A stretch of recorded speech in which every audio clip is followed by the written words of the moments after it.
Hello and welcome to the EDHRECast. My name is Joey Schultz and I am joined as always by my fantastic co-hosts. First up, the guy who's on the verge of a nervous breakdown. It's Matt Morgan. Joey, I made a genie very, very angry this weekend. I guess I rubbed him the wrong way. Rubbing the magic lamp for the genie. That's very clever, Matt. I adore that. And up next, the guy who's on the verge of a nervous breakthrough. It's Dana Roach. Based on the curls in my facial hair, my beard comes from the same place where WotC gets their foils. Is that Dana or a secret lair fetch land? Those things are exactly the same. Oh my goodness, this is easily my favorite intro to the podcast ever, you guys. This is delightful. Dana has a $400 mustache. Yes.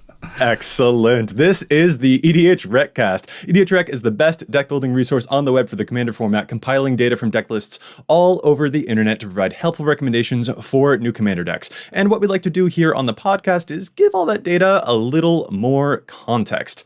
Guys, what are we talking about this week? This week we're going to talk about Goodstuff and when it could actually not be the best card in your deck. Indeed, there's a lot of good stuff out there in Commander. We want to kind of take an analytical approach to it, see, is this actually always as good? Is there a time, for example, that good stuff becomes bad stuff? So that's what we want to talk about today. But before we get to our main topic, we of course have to thank our awesome sponsors, Josh LeQuy and the folks over at the Command Zone team who handle all of the post-production work on our podcast, making it look as spiffy as possible. They do an excellent job, and we can't thank them enough for all of the work that they do. It's just, it's so good. Every time that we see one of these episodes, we're just like always so excited to see what they've cooked up to provide these amazing images. I can't stop gushing about it. It's really good work, guys. We really appreciate you so much. But we also want to thank our sponsors for the show as well. Yeah, we'd like to thank our sponsor, Card Kingdom, who has one of the deepest buy lists going out there and who's basically ruined the concept of trading Magic cards for me because of their inventory and turnaround.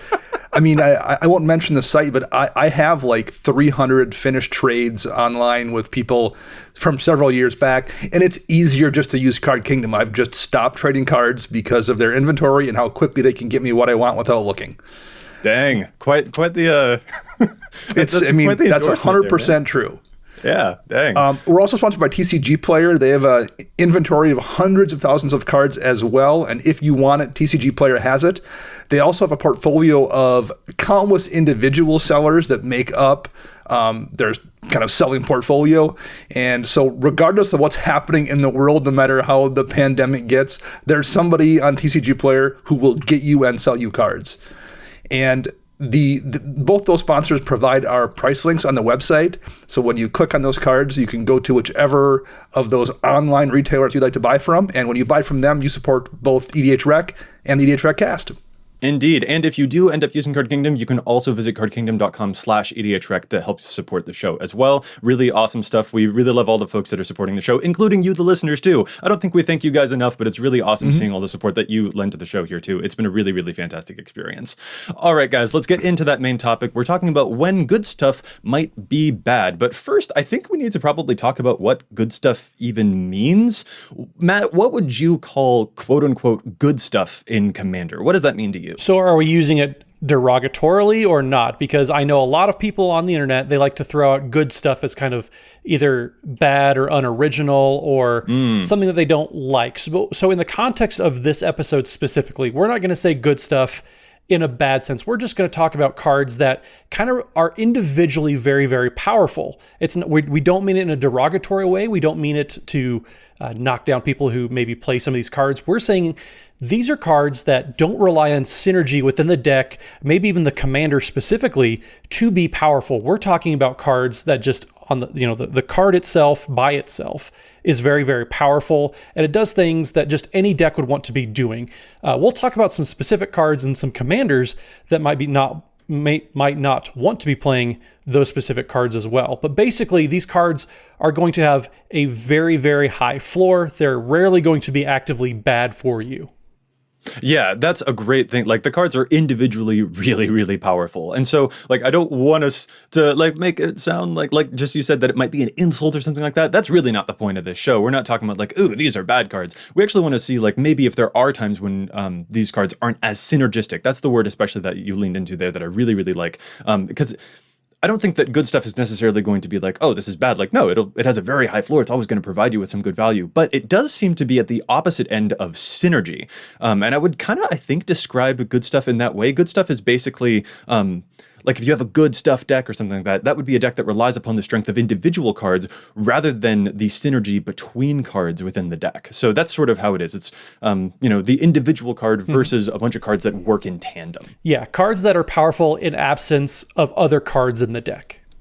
Right. And I think some of this is very much POV related to like one person's good stuff card to a degree might not be somebody else's.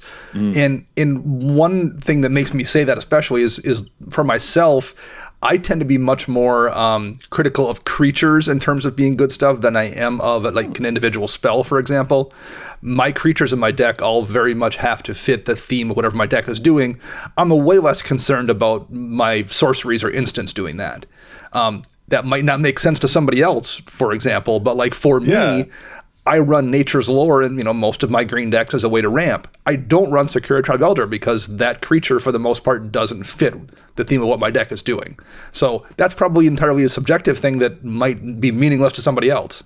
I'll raise my hand as that's not a line that I would draw, because for me, the good stuff feels much more weighted towards spells than towards creatures. So that's a funny distinction that we already have going on right here. Just like you said, a good stuff to one person might be not a good stuff to someone else. Yeah, that's a pretty interesting distinction there. I think also, just something to point out there, like there are plenty of instances where good stuff cards, quote unquote, and we'll get to a couple of frame examples here in a moment, but there are actually plenty of times when these cards do actually synergize very directly with a commander. So one of the first categories that we'll talk about is going to be blue, quote unquote, good stuff cards. And I'm thinking about stuff like Rhystic Study or Consecrated Sphinx, which draw you bunches and bunches of cards. Like those are going to be good if you need a bunch of card draw. Like those are just really good cards. And there are plenty of instances where they do synergize very directly with certain commanders. Take the new example of Gavi Nest Warden, who makes you cat tokens whenever you've drawn your second card each turn. Rhystic Study will help you out with getting extra cat tokens each turn, and so will Consecrated Sphinx. That's actually really good synergy, even though in the context of some other decks, we might refer to Rhystic Study or Consecrated Sphinx as a quote-unquote good stuff card, because it is generically very, providing you a bunch of value, regardless of what the commander is actually doing with that card. So there are plenty of contexts where these cards are actually doing direct synergy, but for the most part, in a lot of other decks, you can find places where these cards are being run, and they are standalone powerful without necessarily synergizing with the deck. Like if you played any of those cards in a Damia's Age of Stone list, for example, which doesn't necessarily need as much assistance from Rhystic Study or Consecrated Sphinx. Like those are still really good in the deck, though. They have a very high floor. They're very, very powerful regardless, but they don't necessarily synergize with that commander. So there's just sort of a distinction that I think is important to draw there. But let's actually get to some of the examples. Let's look at some blue cards, because I think blue has a lot of cards that we could classify as good stuff. I just named Rhystic Study and Consecrated Sphinx as good stuff cards. Do you think you guys would agree with that classification? Absolutely. I specifically years ago built a Sphinx tribal deck because I had a Consecrated Sphinx and I wanted to run it in a deck, and I felt like it was too good stuff to just run generically in a blue deck I had. So I built a Sphinx tribal deck to run Consecrated Sphinx. And you, sir, are the king of theme as well. I know that too. So for you to, Ben, to find I mean, I like thematic decks, but like there's levels of that too. When we talk about theme, I like building a thematic deck, but also there's those people that are building their Game of Thrones theme deck or something, which is a whole nother level of theme in a way. Mm-hmm. So it's easy to say that, but there's also people that take that in a whole different direction, Vorthos-wise as well. That's true. Yeah, and to them, I'm playing a good stuff deck. I suppose that's true. Yeah, because you've got Sphinx Tribal or Death to Tribal or a strict Enchantress where you run no artifacts, only enchantments. So I know that there are some of those themes too, but that's a good point. There is like another level on top of that too. So again, the POV thing that you mentioned, absolutely. You bet. What about other examples of good stuff cards in the blue category, though? Any other examples come to mind for you guys? I think the most ubiquitous and what everybody will agree on, as far as blue cards go, is going to be Cyclonic Rift. That is kind of the ultimate good stuff card, quote unquote, when it comes to the commander format. And if you don't know, if you've kind of been locked under, somewhere away, stuck under a bridge, under a rock even. So Cyclonic Rift is an instant for 1 and a blue, and it just reads, return target non-land permanent you don't control to its owner's hand. And that's all well and good, but the overload, where it's 6 and a blue that returns each non-land permanent you don't control to its owner's hand, that's where it gets extremely powerful, and it pretty much goes into any deck running blue. kind of just full stop. It's so funny. When we were concocting a list of some examples of these, Cyclonic Rift, I'll admit, was one that I was kind of hesitant to put onto this list because I don't usually, going back to Dana's distinction about like whether he draws, creatures or spells, I think the category of removal spells doesn't usually make my mark of what would constitute a good stuff. For example, we won't see Path to Exile and Swords to Plowshares on this list because they are definitely ubiquitous and I would consider format staples, but like they're also just so good that it is going to be helpful regardless. Like that's just something you ought to be playing removal in some form or fashion. So I don't know, like removal doesn't usually fit the idea of good stuff to me personally, but even with that line in the sand for my particular point of view, Cyclonic Rift it definitely feels like a good stuff card precisely because it doesn't matter what your deck is doing. It's still just going to be a good card. Yeah, exactly. I think some of this too is, again, talking point of view, you mentioned removal doesn't feel like it's good stuff, and I tend to agree there, versus something like extra turns. Your deck needs removal for the most part to function. It's really difficult to not have some removal spells in your deck or some board wipes in your deck for it to actually work. Your deck can work just fine without extra turn spells. So things like extra turn spells to me, or maybe extra combat steps, things like that, those tend to feel much more good stuff because they aren't pieces that you just need at a base level to make a deck work. And two of, I think, the biggest examples for me in the category of blue, when we're talking about good stuff, Time Stretch and Expropriate really feel to me, even more than Cyclonic Rift probably, they feel a lot more to me like the hallmarks of blue's good stuff suite, I guess, because they can give you extra turns, they can steal permanents from people. Like those things are just powerful, ridiculously good. They're always, it's like getting extra turns, that many extra turns in a row is like, oh goodness, like that's absolutely crazy. But it also is kind of like, is a deck necessarily building around extra turns in those ways? Like if you're playing a Planeswalker deck, for example, getting extra activations with extra turns can be very synergistic, but in some other decks is, not necessarily. It is just like, oh, I get more turns to do more things now. And that doesn't necessarily distinctly synergize with the commander. So those ones really stick out to me in blue's category for good stuff. And they are definitely very, very powerful spells when you can cast them. We've lingered a bit on blue, though. Let's get into some other colors. What do you guys think about black? Black has some definite ones, the ones that jump out at me. And I think this maybe was a little bit inspiring this episode. Aaron Campbell, I think, made a post on Torment of Hailfire. Was that correct, Joey? On Twitter a few weeks or so ago? Indeed, yeah. And Torment of Hailfire, that's a perfect example, and I think Exsanguinate to a little bit lesser of a degree. But I mean, Torment is an amazing card in any black deck. All it requires is you to have played 5 lands or so. I mean, like that's it. Like Torment of Hailfire is going to just wreck everybody for the most part if you've just made it to turn 5. Yeah, if the game has gone long, then that is the kind of thing that can totally seal the deal regardless of what the mission of the rest of your deck has done. I have a mono black Sir Conrad the Grim list, which I really love, and that is a deck that with Cabal Coffers can make a ton of mana, but I specifically have actually had to restrain myself from including cards like Torment of Hailfire in that deck because I want it to be more creature focused, and it doesn't feel like it's necessarily on theme with all of the death stuff that I want to do. But like, I'm pretty sure that if I were to put that card into my Sir Conrad list, and then I were to cast it where if, X equals 7, I'd win a lot of those games because that's just how powerful that card is. Yeah, that card, Torment of Hailfire especially, is you can cast it for X equals 10 plus and actually win the game. You can cast it, like Dana said, on turn 5 or X equals 3 or 4 and just use it as a value play. And it's still going to be a very powerful effect. It's so crazy how good that is. If you wait to turn 10 to cast it, you'll win the game. If you cast it on turn 5, it's going to enable you to win on turn 10. Yes. I agree. One category that I think is very much good stuff just by nature is just Black's tutors. It's got Demonic Tutor, Vampiric Tutor, even some of the lesser tutors are just very powerful, and they kind of turn into whatever the most applicable card is at any given situation, which means that they're always good, and it just turns into very generic good stuff. I have actually kind of taken the route that a lot of people have. I take out tutors gradually more the more I have decks, just because it feels very generic, and I want to be able to win through different measures that aren't just me always having the right card at the right time. So yeah, I would say just in general, tutors in black are probably the most good stuffy things that they can have. My personal rule for tutors I've kind of moved to the last couple years is I don't run tutors in conjunction with a card that's going to be the obvious target every single time. Sure. if there's always a card that you can go get to win the game, either pull that card out or don't run the tutor that can go get it consistently. Gotcha. Yeah, that makes sense. For me, my relationship with tutors is like I want to, find my Cabal coffers, for example. But I totally get it because there's something about tutors does definitively make the decks more. There's a bit more homogeneity between games, and if you include them in all of your decks, then each of those decks might eventually slip into that slightly homogeneous feeling where they play the exact same way every time. And embracing the variance of Commander is one of the things that makes it so much fun. And it's ironic for me to say that because I have like 5 different graveyard decks.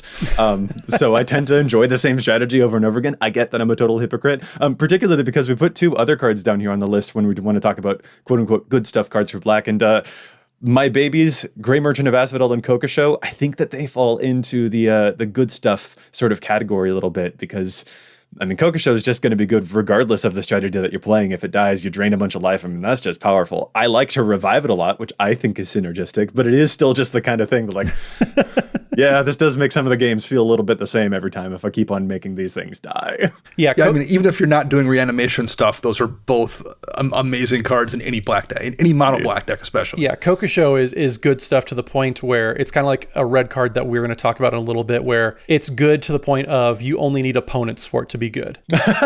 Yeah, right. That's a really funny definition. All right, let's move from black into green. What are some examples that stand out to you guys in green's suite of commander cards? What are some good stuff things that green's got? Well, I guess as the resident green player, I'll speak up here and say one that is kind of just crept across everything, but Seedborn Muse is a card that everybody seems to want to put in every single green commander deck, and it's a very powerful effect. It's kind of obvious why. Being able to untap all of your permanents and have everything available pretty much at any given time because it untaps everything at the beginning of each player's turn. That's pretty dang good, and it doesn't really matter what you're doing. Just having just a ton of mana available at any given time is never going to be bad. And at baseline, it gives your creatures vigilance too, even if you're not necessarily playing with too many instants. And that's, I think, another key to it too, that there are spaces where a good stuff card can enter into having direct synergy. Like I used to play Krufix God of Horizons, for example, and Seedborn Muse is so powerful in a Krufix deck. It's amazing. There's tons of amazing synergy going on there. But it's also just really good in another green deck too, because it can untap your stuff, it defends you, it lets you respond to things if you've got instants. Like, yeah, it definitely fits that category. There are opportunities for synergy, but even if you're not collecting mana in the ways that Krufix does, Seedborn Muse is still going to provide you a baseline level of value that is really, really sick. I think another 2 examples here, since we're talking about creatures, Avenger of Zendikar and Craterhoof Behemoth. Interesting. Okay. There's almost no situation where, if you're playing green at least, they aren't really, really powerful, and they oftentimes just win games. See, I would put Craterhoof in the same category as probably another card that's getting to be staple category in the Great Henge.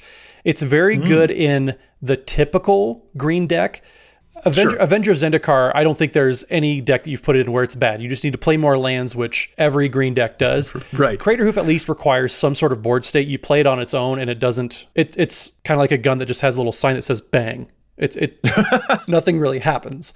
But Avenger Zendikar, 100% agree. It is totally good stuff because you play it and you keep playing the game and it gets better. Yeah, it's amazing in landfall stuff, though. Like, you do have opportunities for synergy there, but you don't necessarily need to if you just want to have a bunch of creatures on board to help defend yourself, even if you're not in a landfall deck. And actually, speaking of landfall, I do kind of want to bring up a card that I would posit as being potentially good stuff, is actually Oracle of Moldiah. Again, amazing in landfall strategies, and its price has been climbing and climbing because that thing has not gotten a reprint, and it totally needs one. But at the same time, it's the kind of card that I would feel, I think, a little bit of pressure.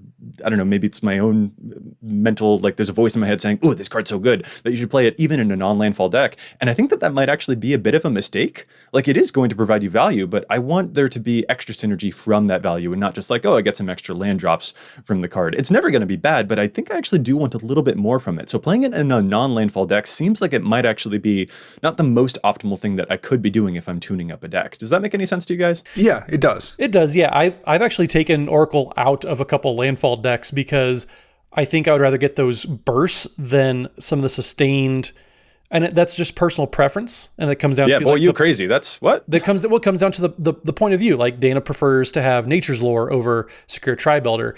I would rather just play another ramp spell than an Oracle because I want to be emphasizing the tokens that I'm doing with my Omnath deck, for example. So replacing that with ramp spells and other token synergies is where I prefer to do it. But I do agree, a lot of people put Oracle just in any green deck, period. Don't listen to Matt, y'all. If you've got an Oracle and you got a landfall deck, that card's amazing. Matt's crazy. Matt's absolutely crazy. I'm actually okay. I want to put one more potential forward as a good stuff card for green, and that's Nyx Bloom Ancient, which triples your mana production. As far as I'm concerned, I think that this is actually also good stuff because you really ought to have a place to put all that mana if you're going to be using this card. Tripling up all of your mana is really, really good, but I think you do need a place to put all of it. Otherwise, it is just kind of like, oh yeah, I've got a bunch of mana in my creature deck where I don't have a bunch of just feels like, yeah, that's good, but it's not synergistic necessarily. I think that Nyx Bloom Ancient kind of falls into this good stuff category if you don't have something else to help take advantage of its abilities. I can see that for sure. All right, moving from green to red, what are some good stuff standouts for you guys in this color? I mean, it's red, so we probably just skip on and go straight to artifacts. Such a hater. I'm kidding. The one that jumps out at me is also a relatively new card, and that's Dockside Extortionist. Okay. The ability to get treasure tokens for 2 mana in a multiplayer game. I mean, Dockside Extortionist just generates a crazy amount of value in any red deck because it doesn't care what your deck does. It just cares that people have sat down in chairs somewhere near you. Or on a webcam, I guess, using the parlance of our times. Goodness. Matt, what do you think? I would go with Atali Primal Storm. That's kind of like in the Kokusho realm where you just need opponents and it's good. I mean, in Atali, just whenever it attacks, you exile a top card of their library, so the more opponents, the better, and then you can cast any number of those spells without paying their mana cost. So it gets better as, the decks that you're playing with get better. It's just such a card. The floor is so high on Atali. You need to attack once and you've already gotten all the mana worth that you invested into it. Yeah, I think that makes the classification. 2 that stand out for me are Insurrection, gaining control of everyone's creatures for a turn and then making them fight their owners is going to be really good. Just regardless of whether you're playing Spellslinger or if you're more of a creature-based deck, you could totally have that kind of thing that would really ruin everyone's days, almost independent of what the rest of the deck is doing. So I might posit that as a potential good stuff card. But then also Sunbird's Invocation, the enchantment that whenever you cast a spell from your hand, you sort of pseudo cascade off the top of your library for however many, whatever the converted mana cost of that card was. That also kind of strikes me as a potential good stuff card in red as well, because it can just provide you with so much value. It is a good card for sure, but it also feels like maybe the value might be independent of what the deck is doing. There isn't necessarily a lean into synergy in that regard. And I guess going through this, it does kind of strike me that a lot of the cards that we've just mentioned in this category are really the cards that provide a lot of source of card advantage to red, like Sunbirds or like Atali. These are ones that we've mentioned, and they really address red's problem. And I guess that just kind of makes me wary, like, are these good stuff or are they just good? Like, I don't know. The more that we talk about it, the fuzzier the line starts to feel, I guess, is the sensation that's sort of happening. No, I think that's a good point. I think in red, and I think we'll encounter this in white when we get to white, a lot of these are just cards that fix the glaring weaknesses in these colors in Commander. Indeed, yeah. Before we get to white, I want to take a quick pit stop at some of the artifacts because I think there's a lot of potential for good stuffness in artifacts. For example, Sensei's Divining Top stands out to me as the kind of card that totally fits in the good stuff category. Sensei's Top is really good if you're taking advantage of it with stuff like fetch lands to reshuffle the top of your deck, but it's also just a really good card even if you're not doing that. And so I totally think that deserves a mention here too. I don't even want to talk about Sensei's Divining Top. If you're averaging more than 2 activations per turn cycle, it's a good stuff card, and we can just ignore it. But I mean, the reality is, for 1 colorless mana, you could be the worst person at using Divining Top in the world, and it's still probably worth a deck slot and 1 colorless mana to run it. Don't encourage people, Dana. I'm not. I'm just saying, like, it's always going to be value. Yeah. What are some other artifacts that maybe stand out to you guys? Well, I mean, we are, Command Zone is doing the editing for the podcast, so don't do it. We'd be remiss not to say the V word. Vidalcan Ori. Oh, no. 100% good stuff. I mean, there's not a strategy, there's not a deck out there that I've ever seen that would not love to operate at instant speed, and that's exactly what Vidalcan Ori does. So, I'm sorry, Josh. I'm sorry, Jimmy. Vidalcan Ori is totally a good stuff card. You said that we weren't using that word as an insult. Okay, fine. It's totally a very, very high floor card that you can put in any deck for incredible effect. It's stuff that's good. Goodness. One more artifact that I think deserves a mention is probably the Immortal Sun, which does a bunch of things. Sort of feels like the design for the Great Henge was based off of the design for the Immortal Sun, because it pumps your creatures, draws you extra cards, reduces the cost of the cards that you cast, and I think it restricts Planeswalker activations. There's a lot of abilities on that thing. But it's also a lot of abilities that are spread in many different directions. So that also kind of feels like maybe a good stuff thing there. And we saved white for last, because white, it was kind of difficult to come up with a bunch of white cards that might fit into a good stuff list. What examples do you guys have for white, quote unquote, good stuff cards? To me, Sun Titan is the primary example, I think, when I think of a white good stuff card. It's useful in every deck. I see it in a gazillion decks, regardless what the deck strategy is. I mean, if I see a white deck, I assume it's running Sun Titan, and I'm very rarely ever wrong. Interesting. Matt, any standouts for you? You do play white a whole lot more than Dana and I do, so you might have a bit more expertise in this area. I have been known to play some white cards now and then, guys. Yes, you are 100% correct. Smothering Tithe is the most goodest of good stuff. There is not a white deck that wouldn't want that. I have to think of very, very specific decks, and I can't rack my brain because Smothering Tithe is so good. It's insane. I think in the same vein, Teferi's Protection is another one of those cards that it does everything that the typical white deck wants to be doing, or at least has a weakness to, and it fills up that weakness. So they're so powerful, and they should be ubiquitous, and there's a reason why they are so well known already. Well, I mean, Tithe and Teferi's Protection kind of then make me think, I wonder if part of this definition is it a card you would run even in a 5-color deck? And I think Smothering Tithe and Teferi's Protection are absolutely cards I would run in a 5-color deck. That is a really helpful distinction for me there, Dana, because when we were putting lists together and we were trying to brainstorm for this idea, I, again, was resistant on Smothering Tithe and Teferi's Protection, because to me, they feel like the kind of cards that just help white keep up with what the rest of the colors are doing in this format. And like that doesn't, calling them good stuff doesn't feel right when like Smothering Tithe is just actually scaling really well to the Commander format. So it just felt kind of wrong to lump it into the same category as some other stuff. I don't know, it felt weird, but that definition really helps me. It makes it feel a lot cleaner to me that like, yeah, I would play this in a deck regardless. It isn't just in the context of this being a mono white card, or even being a Boros card, or even being an Azorius card, or anything like that.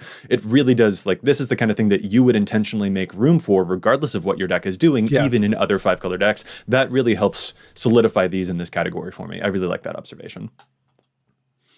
Real quick, before we move on to our classic segment, Challenge the Stats, I want to ask you guys, because we talked about a bunch of cards that might be good stuff, but what about the commanders? What are some commanders that stick out to you as, most easily falling into the trap of being a good stuff deck, where maybe there isn't as much synergy or as much of a theme to the deck, but the cards themselves are standalone very, very strong? Where would you expect to see many of the cards that we just talked about? Which commanders do you think would be playing them most often? What feels like a good stuff commander to you guys? For me, a good stuff commander is generally one that provides you value in a way that doesn't require you to do anything else with your deck to get that value.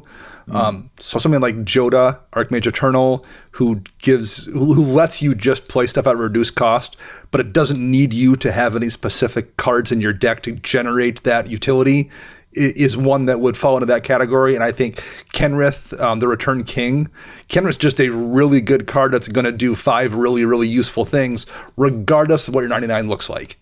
So like that's another one. Those are both cards that are going to generate you value, and it doesn't care what your build looks like. Yeah, good stuff does have a connotation with multicoloredness, maybe being 4-color or 5-color. An example that came to my mind was Golos Tireless Pilgrim, who can just play a bunch of stuff for free off the top of your deck, and he finds you lands when he enters. You can play a bunch of really big spells like the Time Stretches that we mentioned earlier, and it will definitely be really good in a deck like that. Even if the rest of the deck doesn't have synergistic cohesion or a theme between them, those are standalone, very, very powerful cards indeed. Yeah. So I think that 5-color and maybe even 4-color stuff too, like a Vile Smasher and Thrasios deck kind of stands out to me as being potentially good stuffy as well, because those commanders are going to reward you regardless of what the spells are doing. You don't need a theme for them to have, for their synergy to awaken, basically. Yeah, I think if you think Golos is not one of the most generically just, I'm going to put some big spells in here and we'll roll the dice, that's so insane. Golos is probably, to me, the most good stuffy, quote unquote, commander out there. Because, I mean, even if you look at all the cards that we've talked about so far in this episode, Golos is probably playing all of them. And that's by that scale, Golos falls into that. And I 100% agree as well. Partners in general just kind of lend themselves to being generically very powerful. You don't have to do anything very specific. You can just play powerful cards and you'll get along just fine. I know that's a reason Dana doesn't like them very much. But at the same time, they have a very, very high floor for their power level. Yeah, I play more partner decks than both of you guys, and I do find that it becomes a struggle to keep them within a specific theme. I have a Rayhanish +1 counters deck, for example, but I do feel tendencies to like, ooh, do I drift into these very naturally powerful cards because they're just so powerful? So it is the kind of thing that I do have to tempt myself back. I'm not sure if that's necessarily a thing about partners or if it is just like having access to multiple colors, but I think the more colors you are, the more it feels like you want to play some of these really powerful cards that are independently powerful, because it can be more difficult to assemble a theme when there are that many colors which all pull in different directions. That might be one of the reasons for that. And that's kind of a phenomenon that we've hinted at a few times in the past in previous episodes, is the more colors you add, the more staple type cards you're compelled to want to try to fit into your deck. I mean, if you have a 3-color deck and you add green, you're going to want to put in Kadama's Reach and Cultivate and Farseek and all those different ramp spells. Or if you add white, you're going to feel compelled to play a couple Wraths and Swords and Path and Smothering Tithe. So yeah, the more colors you add, the more you kind of lose identity almost, because you want to add all these other staples and new colors. Right, which does lean into the potential, as we hinted at the top of the show, when good stuff might become bad stuff. That is something that we are going to discuss here in a moment, because before we get there, we do have to challenge some stats. So let's take a quick break and take a look at the data on EDHREC and see whether we agree with it. Sometimes cards are seeing too much play, sometimes cards are seeing too little play. So let's challenge those stats real quick before we move on. Dana, what is your challenge this week? I mentioned Good Stuff Commander Kenrith, the Return King. So I'm going to challenge a card that's not showing up in nearly enough Kenrith decks, and that's Braid of Fire. Braid of Fire is an enchantment from back in Cold Snap. It costs 1 and a red, and it has a cumulative upkeep of add a red to your mana pool. And that's it. That's all it does. So back in the day, when mana burn was a thing, getting a red mana, then 2, then 3, then 4 every successive upkeep, you had to use it for an instant cast spell or instant speed spell or some kind of activated ability, or you took damage from that mana. It was a risky card. Mana burn's gone, so there's really no downside to it. And in Kenrith, a commander that has 5 different activated abilities, one of which uses red mana, it's an outstanding card. Like, the first time it comes back to your upkeep, you can just use that red to make sure all your stuff has haste and trample that turn. You can use it later on to fuel the colorless mana costs of the draw spell portion of that card, or the return creatures to play portion of that card, or the put counters on things. It's fantastic in Kenrith, and it should be in way more than 8 of the 1,777 decks we have in our database. Just 8? Just 8. Wow. All right. That's very, very low. Criminally low. And also, Dana, I love that you started off with that story by saying back in my day. Yeah.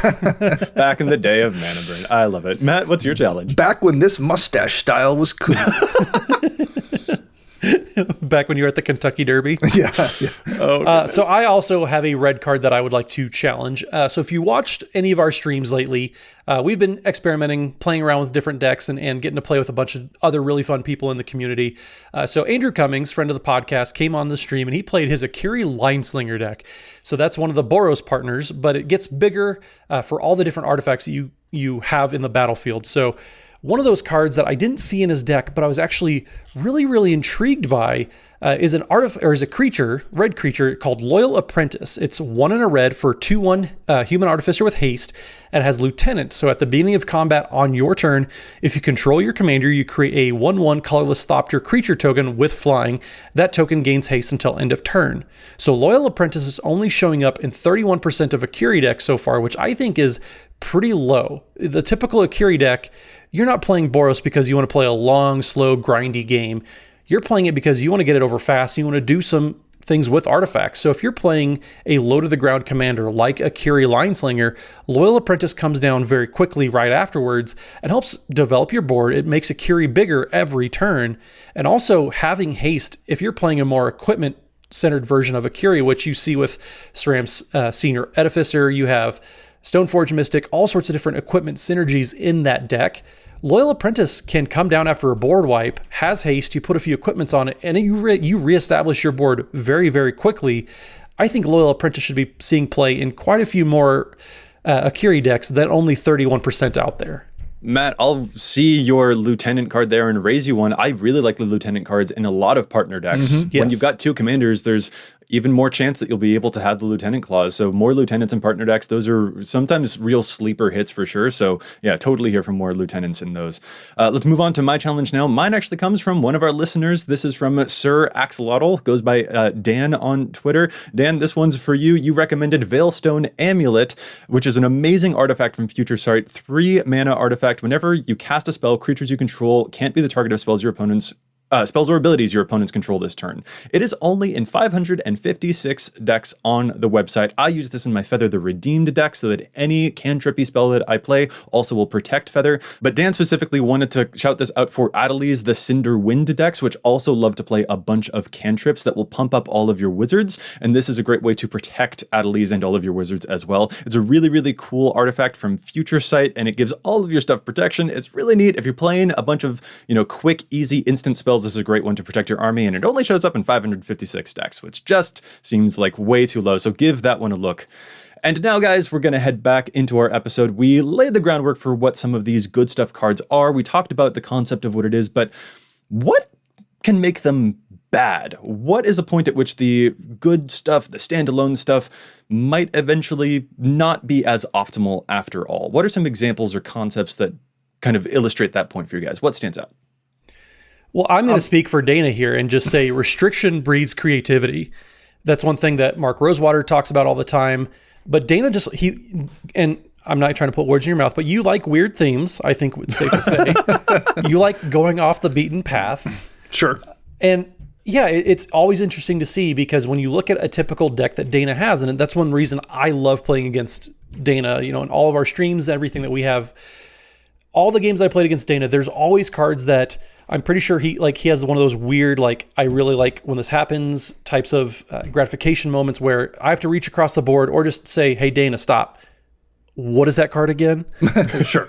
And so just seeing people put restrictions on themselves, it's always really fun to see. Just it gets them away from some of these generic cards that just happen to go on every other deck. But being intentional about it is one thing that I really love about companions even, because it does put restrictions on you. Yes, you get a payoff for it, but it makes you go outside the box a little bit, and you lose access to some cards that otherwise you probably would be 100% putting in your deck. So I have kind of warmed up to companions for Commander for 60 card formats. Whole other story, because companions are doing some insane things. But I really like what companions do and just putting restrictions on your decks. And from a creativity standpoint, that's always going to be something that I look forward to seeing. So basically the good stuff can rob you of the opportunity to be a bit more clever or to find unexpected stuff like you just mentioned. Yes, exactly. Gotcha. And this is really the only format where you can do that and still win games. Yeah. If you roll into Modern with your wacky, Avatar tribal deck, that's not going to end well for you at all. You're going to have a bad time. Right. Yeah. But conceivably you can build a, decent Avatar tribal deck in Commander and sit out and play. And just number one, because of the, social nature of the format, people maybe don't go as hard as they do in a competitive format, but there's also it's a multiplayer format, so there's more people that can deal with things and have answers, and the games tend to go longer, so you can get away with some strategies that take longer to develop. The ability to do that in Commander is a unique thing, and when you don't take advantage of it, at least I myself feel like I'm missing out on what's actually a part of the game that doesn't exist in any other form of Magic. Yeah, I love that. I think also I kind of want to go back to something that Matt, you had mentioned earlier. If you do, consider any cards staples within a certain color, or if there are good stuff cards that you really can't resist, you want to put these into a deck, say like the Consecrated Sphinxes or the Smothering Tithes of the world. Let's assume that there are 4 of those cards per color, which for the record, I think that's a low estimate for staples in each color, but let's just imagine that. And then you want to play a 3-color deck. That's going to be 12 cards that you consider auto includes just within the colors, not even including Soul Ring or other artifacts. That's automatically roughly 12 slots of the roughly 60 cards that you have access to play in your deck, that's a full-on sixth of your deck, if almost not like a fifth of your deck that is being devoted to staple slots, which means it actually does eat into the room that you have to be clever and also to create unique synergies for that deck. So in addition to the potential that a good stuff, patterns of good stuff cards within multiple decks might rob them of their uniqueness, it actually does eat away at room for the deck to do the thing that you want it to do in the first place. If you have too many of those good stuff cards, you don't get to unlock those fun synergies at all if they eat up too much of that space in your deck. Yeah. Yep. I remember when I had a Gliss of the Trader deck, I tried really hard to put all these random staples in there, and I had that exact problem. There was no theme. I wanted to just kind of be like an Eldrazi colorless type of deck, but I was putting all these different staples in there, and I had that exact problem where I couldn't get a proper identity for the deck fleshed out because there was so much going on, and there was some specific cards, some narrow cards, but then the rest was kind of fleshed out by those cards that just every other Golgari deck was playing. Yeah, I think too, since these cards are individually powerful, that actually does kind of mean that sometimes if someone answers the individually powerful card, the rest of the deck doesn't help support it as much. It's sort of a, I don't know, in my head I'm calling this like the cheese stands alone or something like that. That's an uncard, Joey. That's silver border. You cannot play that card. But for example, if someone counters your Torment of Hailfire, then the entire thing you've done for that turn is totally swept away. Compared to, like, let's say you have 8 elves on the battlefield. They each pump each other up by +1/+1. Removing any single one of those elves doesn't impact the rest of your board all that much. Like, there is a way in which, if an individual card is powerful, that means that just taking that individual card away can be a lot more crippling to your deck than if that were to happen to just a more synergistic piece where the cards are supporting each other and interlocking more intricately. So like having those synergies means that no individual piece is the key to disrupting your game plan entirely. Yeah, that's very, very true. And I think the kind of inverse of that too is it makes your deck less attractive to other people sometimes.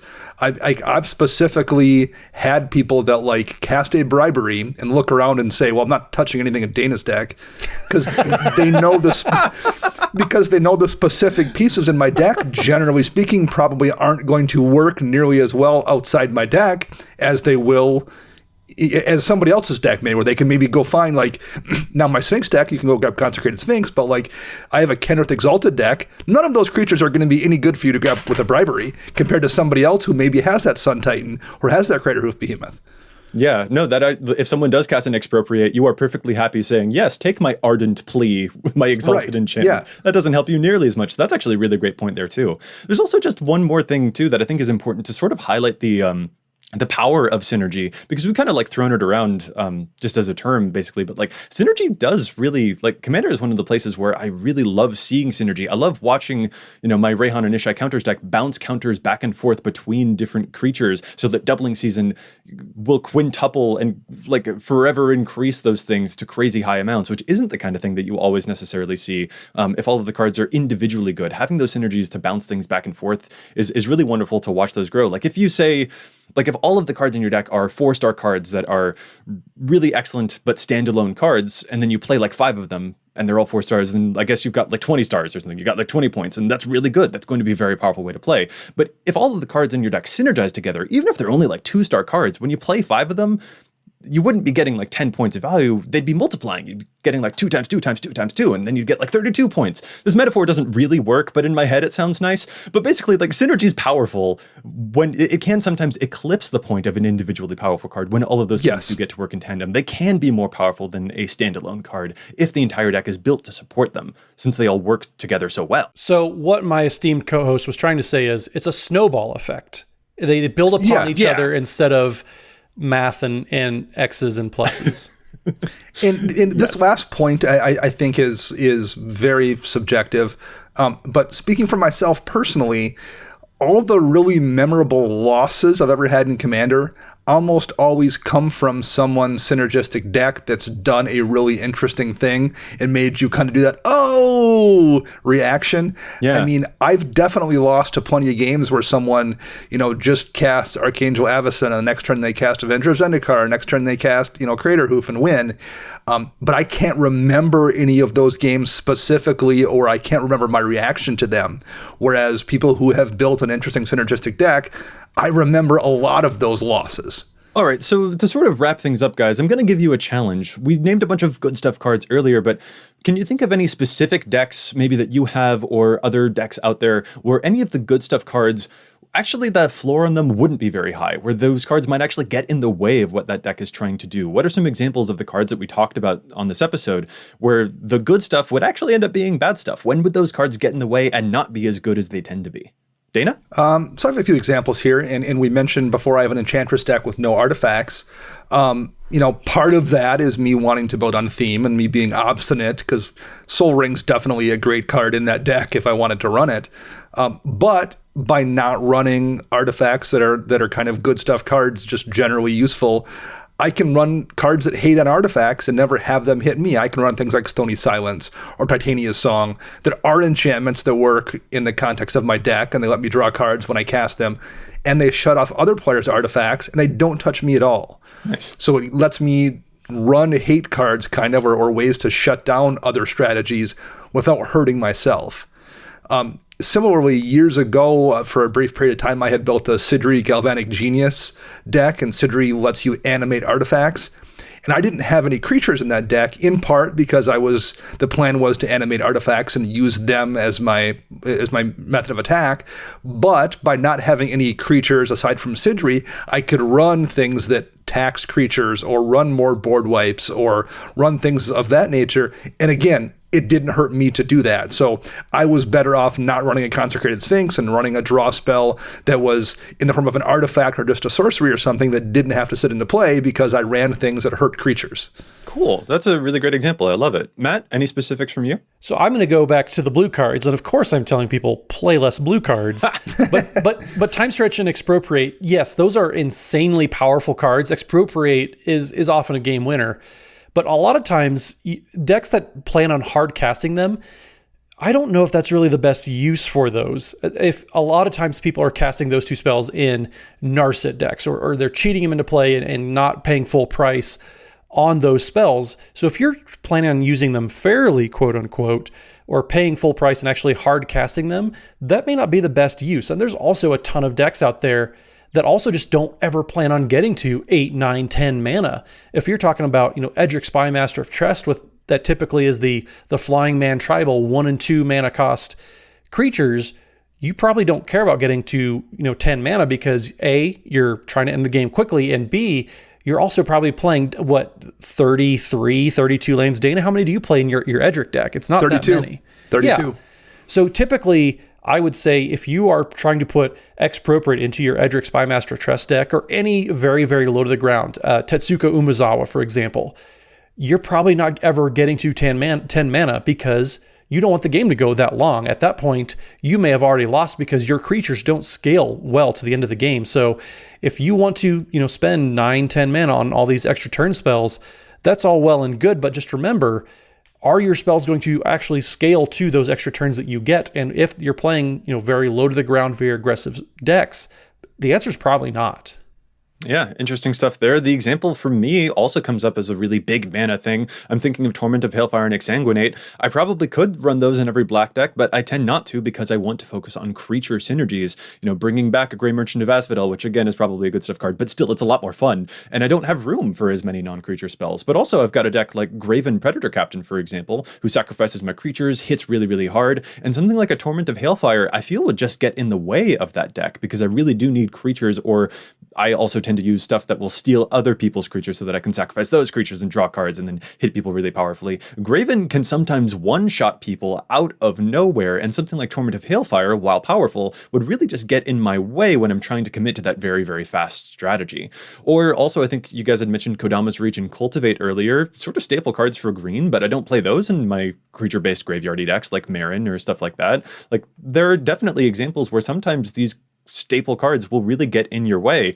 And you know what, Matt? Since you had mentioned the V word, the Vidalcan Orrery earlier, this will be fun to see Josh's reaction to it. Josh, we appreciate everything that you and the Command Zone are doing, but I think that there are examples where Vidalcan Orrery gets in the way of your deck too. Like, I'm going to toss it to you guys first because I don't want to draw the ire too much. But like, where are some examples of like when Vidaka no Ori might actually get in your way? I can see Josh editing this podcast right now and puts like the scribble like horns on him and the mustache, and Joey's missing a tooth all of a sudden.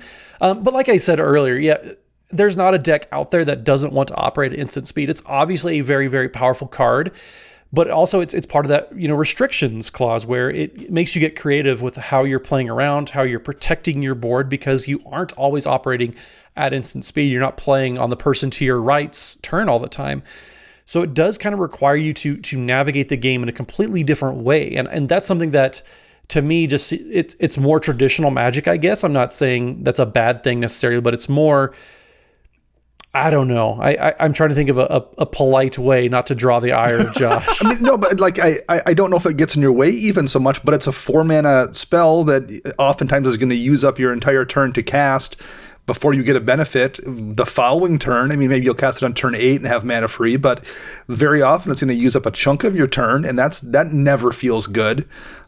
It's super, super useful, and I run it in at least one deck, but it's not the kind of card I want to jam in all of my decks because there are just times when I don't want to, like what that deck is doing. Well, use Edric for an example, since we're talking about a fast deck.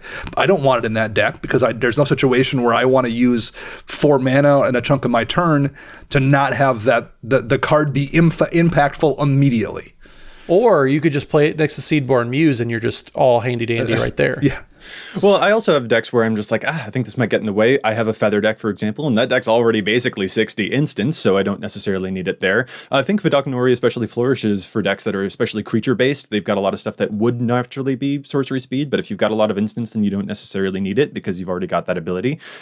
Or decks that have commanders with activated abilities so that they can hold up their mana to do potentially other stuff with that mana, if they want to flash a creature or if not. I think that's a place where you actually do get extra synergies that prevent it from feeling like just a good stuff card. There is an extra value there. So I've run it in my Sir Conrad list, for example, because that is a deck that has a lot of creatures and the commander has an activated ability, so I can use that mana or I can cast a creature and I don't feel like I've lost an opportunity on any of those things. I think that's a place where it flourishes. But there are also, I think, examples where, taking that turn off, like with Feather, it might get in the way. And we hope that the Command Zone still likes us enough to edit our podcast. All right, guys, are there any final thoughts that you have on the idea of good stuff in Commander? Any last punctuation marks that you want to put on this episode, basically? One last card we mentioned a couple times, I will just briefly say this. Rhystic Study is annoying. It's good in every deck, but don't run it in every deck because you'll be annoying. So I've got Rhystic Study in one blue deck. It would be good in every deck. I don't run it in all of them. And it's not only annoying. I mean, cards also can be annoying because of what they do, but like it's also a little bit annoying to see the same cards. Like one of the beauties of Commander is seeing different stuff from your opponent, and I like to think of it as putting on a show to a degree, and you want to give your opponents a different show sometimes. And I think that's a reason to also avoid good stuff, is to put on a show. Interesting. Yeah. Again, the more that we've talked about this, it does sort of feel like we're blurring a line between good stuff and just stuff that is good.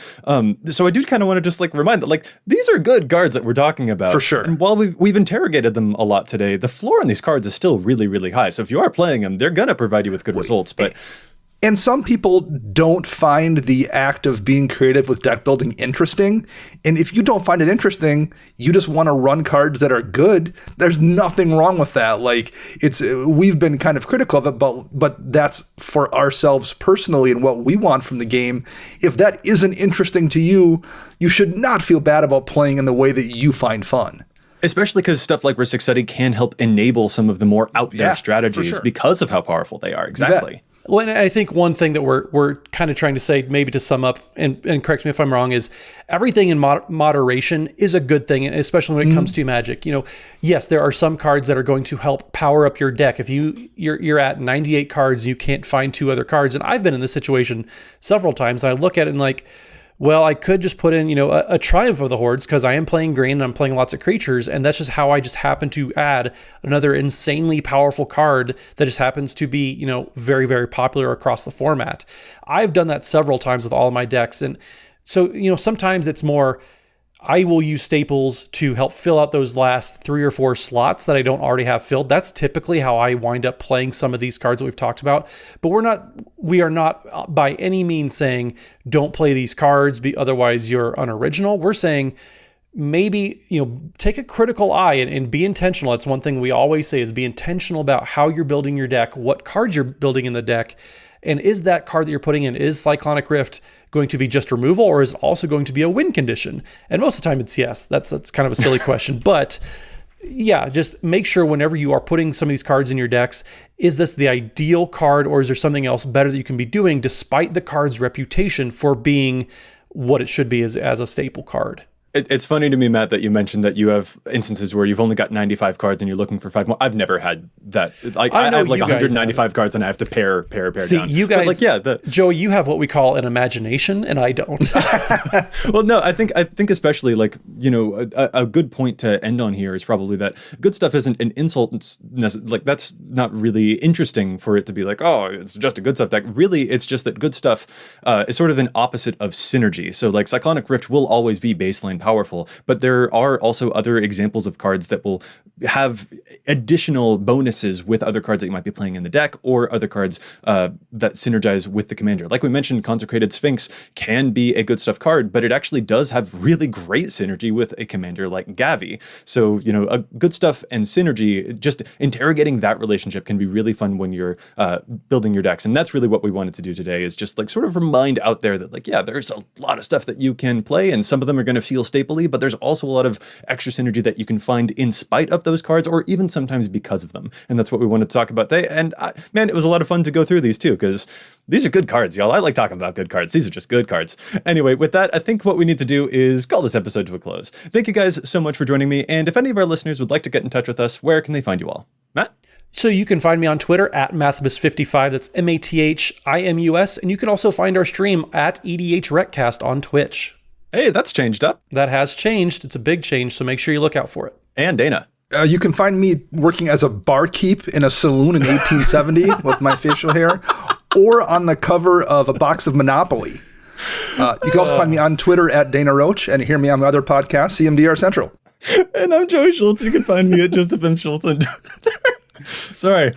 Compose yourself. Joseph M. Schultz on Twitter. You can find the cast at EDHRECast on Facebook and on Twitter. And if you have a question, a keen insight to EDHREC's data, maybe a challenge to stats pick that you think we should know about, you can contact us at EDHRECast@gmail.com. Thanks again to Josh Lequai and the whole team at the Command Zone for handling the post-production work on the podcast. And of course, thank you to our sponsors, TCG Player and Card Kingdom. They are really awesome, and you can find them using the price info links on EDHREC, or by visiting cardkingdom.com/EDHREC to help show your support for the show. Listeners, what do you think of Goodstuff? Are we being too harsh on the term? Are there commanders that you can think of that don't like running these staple cards? We would love to hear your thoughts. We will be back at you next week with more data and insights. But until then, remember, EDHREC your deck before you wreck your deck.